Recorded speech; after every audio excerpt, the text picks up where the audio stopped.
smoking the peace pipe. Well, that really is true. And I know that it's been in the movies a lot. But when you see that, know this. It would be like, let's say that you and I had an agreement over something. I was going to buy some land from you or whatever.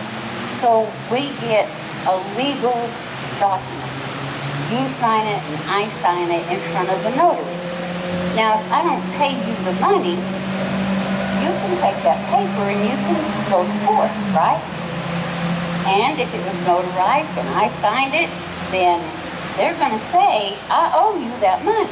So it's a legal binding document. Well, when we smoke the pipe, that's the same thing. It's not done just for fun. It says we have talked about this issue and we have decided that this is what's going to happen. Now to say that we are both or all of us in a group are so serious about that, we are going to smoke together. And once that happens, it is a legal binding action between us.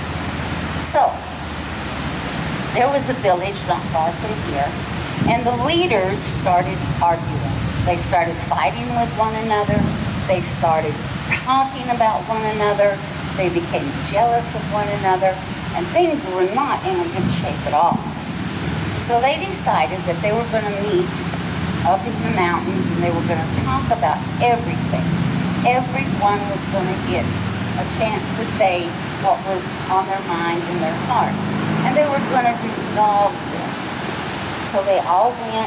It all started good. They all started talking very calmly, talked about what bothered the other one about whatever and whoever. And in the end, they all agreed that they were going to do much better. So they brought out the pipe. And as they had their heads bowed, getting the pipe ready, they started to argue again. Well, then they stopped and they said, now remember, we're all in agreement. And if you smoke, that means that you can't change your mind. So they said, all right. So they lit the pipe and they started passing it around.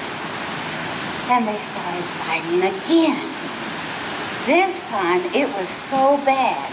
People jumped up and left, and the Creator heard the commotion and looked down and saw that they had started smoking and then had this horrible argument in the middle of it and had left. Oh, and he thought he has to do something to teach them that they cannot do that.